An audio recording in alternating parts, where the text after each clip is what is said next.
Metabolic reaction can be demonstrated outside the body in the cell free system. ये बड़ा important point है।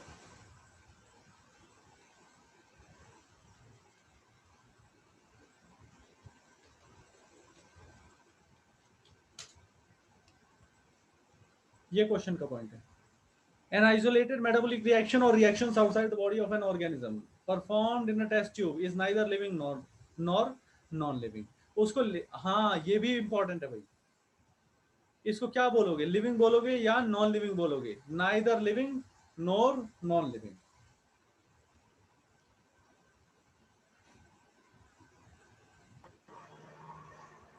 Hence, while metabolism is a defining feature of all living organisms without exception, isolated metabolic in vitro are not living things but surely living reactions।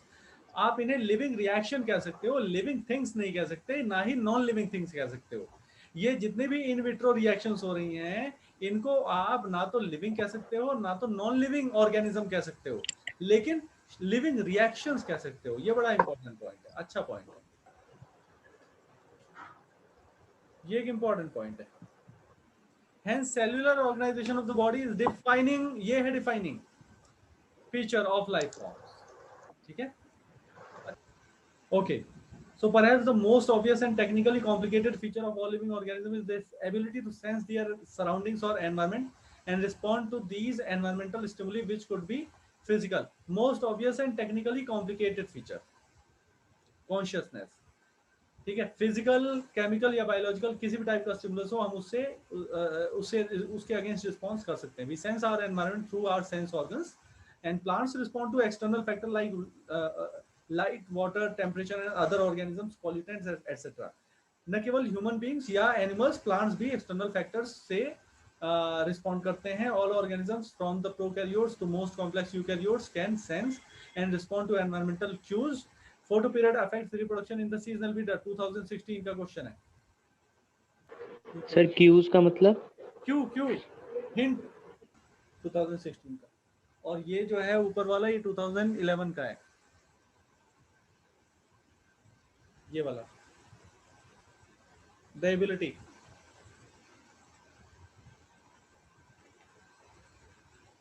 और ये photo periodism वाला जो है,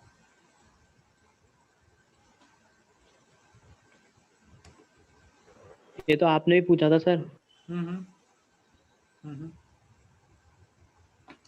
both plants and animals, all organisms handle chemicals entering their bodies, और all organisms therefore are aware of their surroundings। जो भी chemical हमारे body के अंदर आ रहा है, चाहे हाइड्रोजन आयन की कंसंट्रेशन ज्यादा हो, ऑक्सीजन का पार्शियल प्रेशर की बात हो, सारी चीजें हमारी बॉडी उसके लिए हमारी बॉडी में रिसेप्टर्स हैं। ठीक है, प्रेशर रिसेप्टर हैं, टेम्परेचर रिसेप्टर्स हैं, वगैरह वगैरह। Human beings is the only organism who is aware of himself. Aware मतलब ह्यूमन बीइंग, इसीलिए क्या बोलते हैं human being.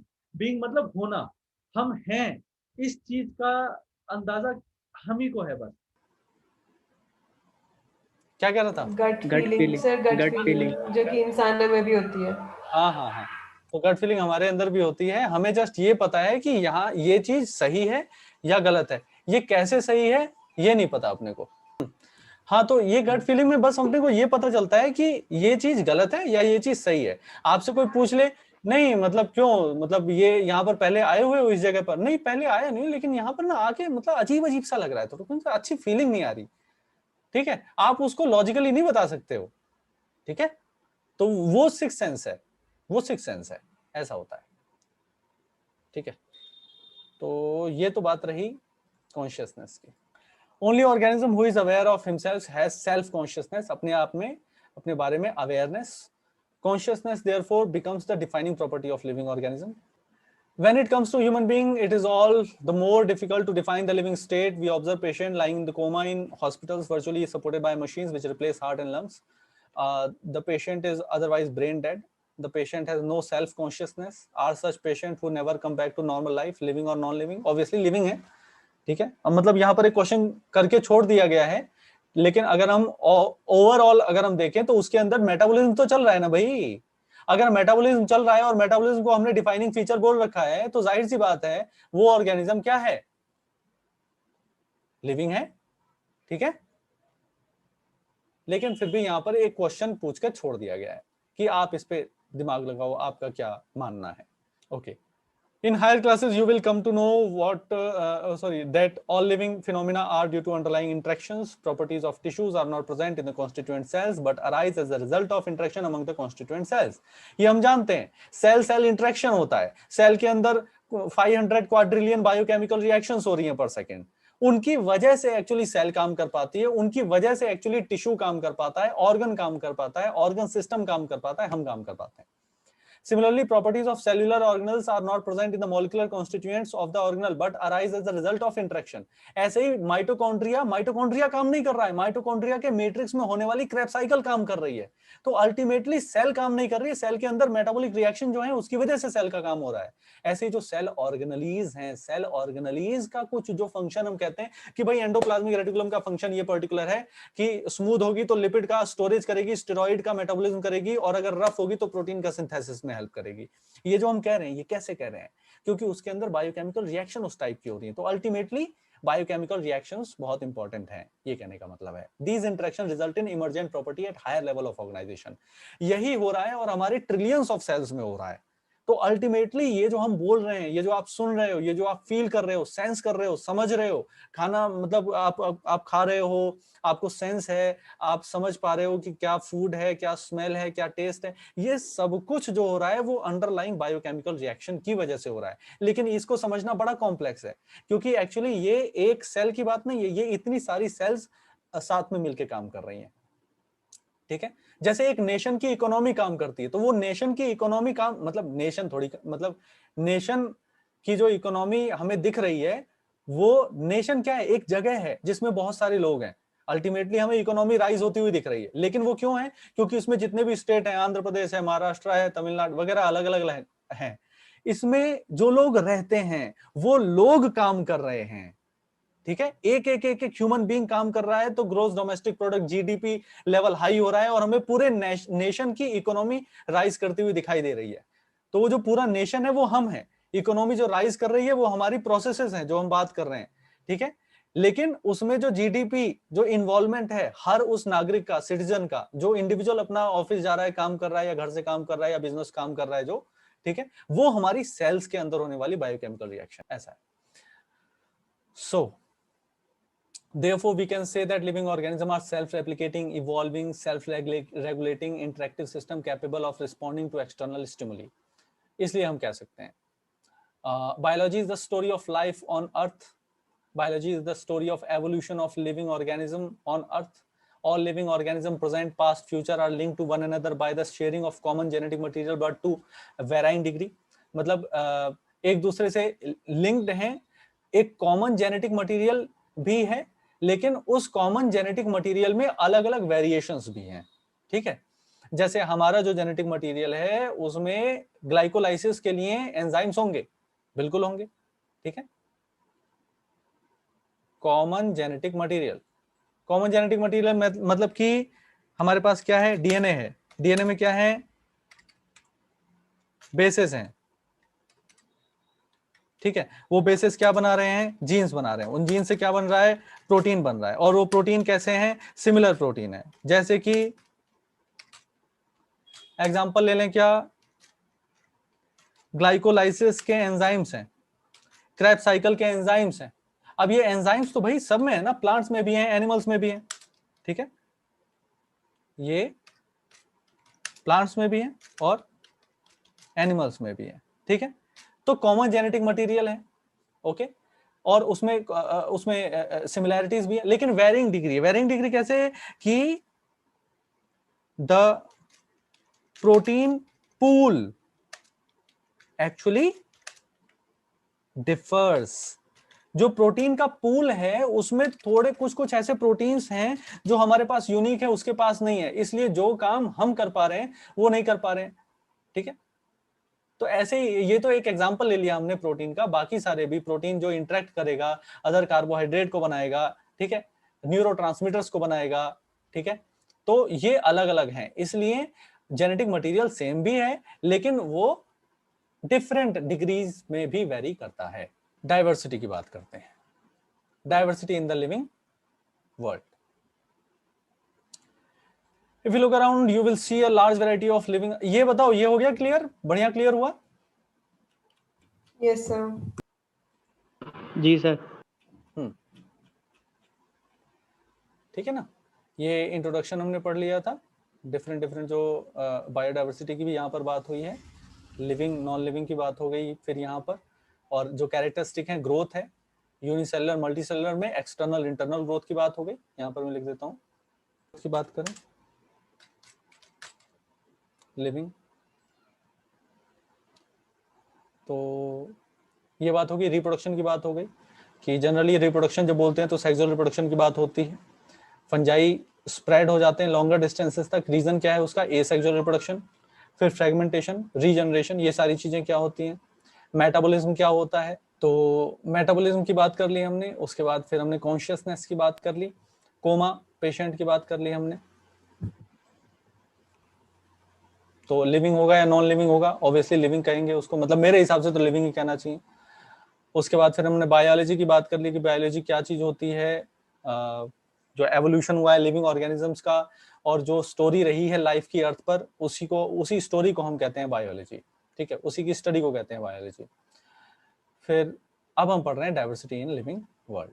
If you look around, you will see a large variety of living organisms, be it potted plants, insects, birds, your pets, or other animals or plants. There are also several organisms that you cannot see with your naked eye, but they are all around you. If you were to increase the area that you make observations in, the range and variety of organisms that you see would increase. जैसे जैसे आप अपना जो range है वो increase करते जाओगे, वैसे वैसे आपको पता चलता जाएगा यार यहाँ तो बहुत ही डिफरेंट वैरायटी के ऑर्गेनिजम्स हैं, जितना ज्यादा आपका एरिया रहेगा। ठीक है, आप अगर एक पर्टिकुलर रीजन में देखना चाहते हो, एक पर्टिकुलर निश में देखना चाहते हो, या कम्युनिटी में देखना चाहते हो, या बायोस्फीयर में अगर हम देखना चाहते हो, बायोस्फीयर से छोटा आप बायोम में देखना चाहते हो, ठीक है, आप जितना स्केल अपना बड़ा करोगे उतना ज्यादा आपको वैरायटी दिखने लगेगी।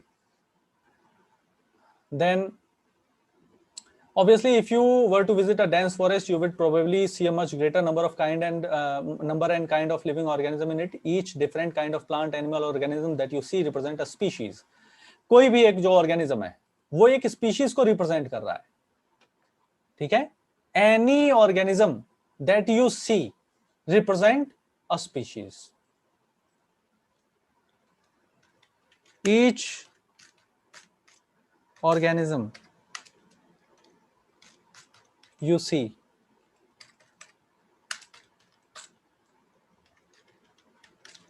represent a species। ठीक है, अब यहां पर बात हम कर रहे हैं कि 1.7 से 1.8 मिलियन तक ये स्पीशीज रेंज करती हैं। ठीक है, हमने प्लांट्स एनिमल अलग अलग नहीं बोला, हमने ओवरऑल बात कर रहे हैं। This refers to biodiversity or the number and types of organism present on earth. So biodiversity क्या है, number and types of organism which are present on earth। ठीक है, और नए ऑर्गेनिज्म कंटिन्यूअसली बन भी रहे कह रहा हूं मैं, हाँ बन भी रहे होंगे नए ऑर्गेनिजम्स, नई स्पीशीज जो हैं इवॉल्व अभी भी हो रही हैं, और कई सारी स्पीशीज जो हैं अभी तक हमने डिस्कवर भी नहीं की हैं, वो डिस्कवर भी हो रही हैं। So as stated earlier, there are millions of plants and animals in the world. We know the plant and animal in our own area by their local names. These local names would vary. अब यहाँ पर बात की गई है vernacular nomenclature की। ठीक है, vernacular nomenclature, तो जो लोकल नोमेनक्लेचर होता है, जो ये वाला है लोकल नेम्स, ठीक है, इसको क्या बोलेंगे, और इसको बोलेंगे वर्नैकुलर नेम्स। ठीक है, तो वर्नैकुलर नोमेनक्लेचर की ये थोड़ी सी कमी होती है, यहाँ पर डीमेरिट बताए गए हैं कि वेरी करते हैं place to place, even within a country. और हो सकता है कि जैसे हमारी कंट्री है तो यहाँ पर इतनी ज्यादा भाषाएं हैं, लैंग्वेजेस हैं, तो हर 100 किलोमीटर पे लैंग्वेज अलग हो जा रही है, वहां पर उसी चीज को क्या कहते हैं अलग अलग है। ठीक है, तो वहां पर फायदा ये है कि हर स्टेट के हिसाब से या हर ट्राइब के हिसाब से, उस पर्टिकुलर रेडियस के हिसाब से उसको लोग अपनी भाषा में बोल पाते हैं, ये फायदे वाली बात है। लेकिन समस्या ये है कि अगर एक रीजन का बंदा किसी दूसरे रीजन में जाता है और उसको वो चीज नहीं मिल रही है और उसको वो चीज बतानी है, ढूंढनी है, तब वो जो बोलेगा उससे तो उसे कतई नहीं मिलने वाली। ठीक है ना। अब जैसे सनफ्लावर होता है, सनफ्लावर को पद्मचारिणी बोलते हैं, सनफ्लावर को पद्मचारिणी बोलते हैं। ठीक है, सूरजमुखी बोल दो, अब सूरजमुखी और पद्मचारिणी में तो बहुत बहुत डिफरेंस है। ठीक है, मिल लिया आपको प्लांट वो फिर। ठीक है, तो अब यहां पर बहुत सारे बैरियर होते हैं, इसलिए so if we did not find ways and mean to talk to each other to refer to organism we are talking about, पता ही नहीं चलता है। इसलिए hence मतलब क्या, सिग्निफिकेंस बता रहे हैं यहाँ पे।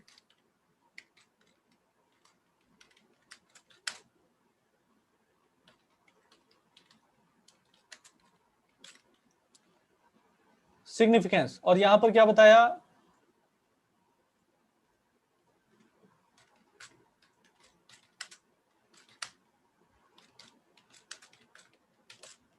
Demerits of local names. तो यहां पर same name all over the world यहां पर रखा जाता है, स्टैंडर्डाइज करने की नीड है। नीड क्यों है, क्योंकि यहां पर ऊपर जो समस्या है इसकी वजह से। इसी प्रोसेस को कहते हैं नोमेनक्लेचर। ऑब्वियसली नोमेनक्लेचर और naming is only possible when the organism is described correctly and we know to what organism the name is attached to. This is known as identification. किसी भी ऑर्गेनिज्म को, अब यहां रुक जाओ, यहां देखो, किसी भी ऑर्गेनिज्म को पहले हमें आइडेंटिफाई करना है। आइडेंटिफाई करते हैं कुछ पर्टिकुलर फीचर्स के बेसिस पे, यानी कि इस ऑर्गेनिज्म में ये पर्टिकुलर वेनेशन है, ये पर्टिकुलर फाइलोटैक्सी है, ये पर्टिकुलर एस्टिवेशन है, फ्लावर भी है या नहीं है, स्टेम हाइट जनरली कितनी होती है, लीव्स किस शेप की होती हैं, लीव्स ग्रीन होती हैं या येलो होती हैं, यानी कि उसमें क्लोरोफिल होता है या जो भी होता है, ये कौन से प्लांट से रिलेट ज्यादा करता है, फाइलोजेनेटिक रिलेशनशिप, फिर इसमें क्रोमोसोम कितने पाए जाते हैं, ठीक है, फिर यहाँ पर जो फ्लावर आते हैं उनमें पेटल्स का अरेंजमेंट कैसा होता है, कलर क्या होता है, फ्रेग्रेंस कैसी होती है, सेकेंडरी मेटाबोलाइट कैसे आते हैं इसमें, ठीक है। तो लिग्निन है यहां पर स्टेम में या हर्बेशियस स्टेम है, ठीक है। मेडिसिनल प्रॉपर्टी है क्या या नहीं है, ये बहुत सारी कैरेक्टरिस्टिक के बेसिस पर हम पहले आइडेंटिफिकेशन करते हैं और उसके बाद उन सेट ऑफ कैरेक्टरिस्टिक के बेसिस पे हम कहते हैं जिस भी प्लांट में ये सारी कैरेक्टरिस्टिक पाई जाएंगी उसका नाम मैंगीफेरा इंडिका है, ठीक है, उसका नाम ओराइजा सटाइवा है, ठीक है, उसके बेसिस पे हम लोग बोलते हैं, ठीक है। तो उस प्रोसेस को क्या बोलेंगे बेटा, आइडेंटिफिकेशन। आइडेंटिफिकेशन करने के बाद हमने क्या कर दिया, नोमेनक्लेचर कर दिया उसका। It is the primary step to understand the biodiversity, ठीक है, और टू ऑर्गेनाइज इट। पहले हम कैरेक्टरिस्टिक देखेंगे, उसके बेसिस पे आइडेंटिफाई करेंगे, उसके बाद उसका नेम रखेंगे। In order to facilitate the study, number of scientists have established procedure to assign a scientific name to each known organism. This is acceptable to biologists all over the world. यही चलेगा हर जगह. For plants, scientific names are based on the agreed principal criteria which are provided in International Code of Botanical Nomenclature. ICBN हो गया. You may ask how are animals named? ICZN हो गया. Scientific name ensure that each organism has only one name. ये भी important है, बढ़िया है ये.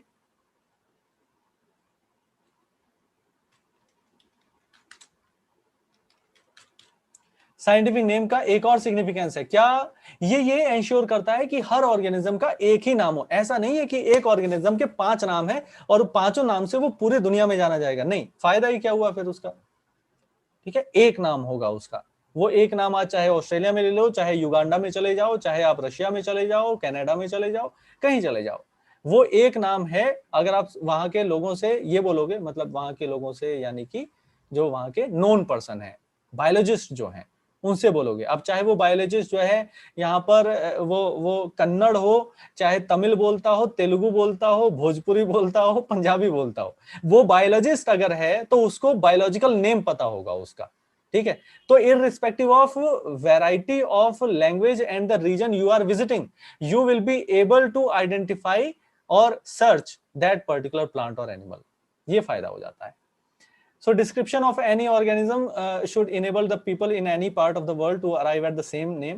They also ensure that such a name has not been used for any other, यानी overlapping नहीं होनी चाहिए, है ना, किसी और ऑर्गेनिज्म के लिए नहीं होनी चाहिए। पता चला सारी कैरेक्टरिस्टिक करके हाँ ये कैरेक्टरिस्टिक वाला है, वो ले आया कोई और ऑर्गेनिज्म, वैसा नहीं होना चाहिए। तो biologist follow universally accepted principle to provide scientific name to known organism. Each name has 2 components, the generic and specific epithet. इसी को binomial nomenclature कहते हैं। ये कैरलस लीनियस ने दिया था। This is given by Carlos Linnaeus, है ना, जिनका नाम क्या था, कार्ल वॉन लिन। ये अपनी ही डिस्कवरी से इतने ज्यादा इंप्रेस हो गए कि अपना ही नाम चेंज करके इन्होंने बाइनोमियल नोमेनक्लेचर के पॉइंट ऑफ व्यू से रख लिया, genus species Carolus Linnaeus. Being practised by biologist all over the world, name system 2 word format होता है, कन्वीनियंट है, ठीक है। प्रोवाइडिंग साइंटिफिक नेम्स बेटर, ठीक है, यानी कि ये जो जैसे एग्जांपल है मैंगो का, वो इस टाइप से हो कि साइंटिफिक नेम बढ़िया बने उसका। जैसे मैंगीफेरा इंडिका मैंगो का हम लेके चलते हैं, ये बाइनोमियल नेम है। अब इसमें मैंगीफेरा जीनस है, इंडिका जो है वो गाड़ी का नाम होता है। अब बनना बंद हो गए, टाटा इंडिका बनती थी, है ना? क्या पीजे था? बहुत ही बेकार था। हाँ सर। ओहो, ये मॉर्निंग वाला है ना, इसमें वैसे एनर्जी थी कुछ। 11:28 वाला है ये। It is a particular species और स्पेसिफिक एपिथेट, अदर यूनिवर्सल। ये आप जानते हो ना भाई कि जनरली लैटिन में लिखे जाते हैं, फिर इटैलिक्स में अगर हम हैंड रिटन करेंगे मतलब तो उसे अंडरलाइन करेंगे, लैटिन भाषा में होते हैं, इटैलिक्स में प्रिंट किए जाते हैं ये। और इररिस्पेक्टिव ऑफ ओरिजिन, वो पर्टिकुलर प्लांट है वो कहीं का भी हो, ठीक है, जो वर्ड यूज होंगे वो उसी भाषा के होंगे, लैटिन या ग्रीक भाषा के होंगे। इंग्लिश के इसलिए नहीं होते क्योंकि English is a funny language, ठीक है, और अमिताभ बच्चन का डायलॉग है ना, तो उसमें फनी लैंग्वेज क्यों है? क्योंकि आज शेड्यूल है, कल स्केड्यूल हो जाएगा। आज मैंने शेड्यूल लर्न किया British school of English speaking से, मैं शेड्यूल लर्न करके आया, 4 दिन मेरी कॉलर बिल्कुल खड़ी रही, ठीक है, कि हाँ मेरे को इंग्लिश आती है। 5वें दिन पता चला कि नहीं, उसके एसेंट में चेंज हो गया है, ठीक है। अब एसेंट और एक्सेंट भी होता है, इसमें भी चेंज हो गया है, ठीक है, नहीं मैं ब्रिटिश इंग्लिश बोल रहा हूँ, मैं अमेरिकन बोल रहा हूँ, मैं सही हूँ, ये सही है, ठीक है। तो वो 4 लोग स्केड्यूल बोलने लगे, तो डिमोरलाइजेशन हो गया। अच्छा यार, मैंने तो शेड्यूल पढ़ा था। अब बता, शेड्यूल और स्केड्यूल के पहले जो है टाइम टेबल चलता था, प्रोटोकॉल चलता था, अब वो वर्ड ही यूज होने बंद हो गए, जनरली स्केड्यूल चलता है अब, ठीक है। तो अगर ऐसे में बायोलॉजिकल नोमेनक्लेचर हम उस भाषा के नाम पे उस भाषा का यूज करके करने लगे जो हर दिन चेंज हो रही है, तब तो भाई मतलब ये तो रोज का ही काम हो जाएगा। तो इसलिए एक फिक्स हो, ग्रीक हो या लैटिन हो, ऐसा। फर्स्ट वर्ड जो है बायोलॉजिकल नेम में जीनस होता है, दूसरा होता है species. Both the words in biological name hand written होते हैं, सेपरेटली अंडरलाइन होते हैं, प्रिंटेड इन इटैलिक्स, ये सारी चीज आप जानते हैं।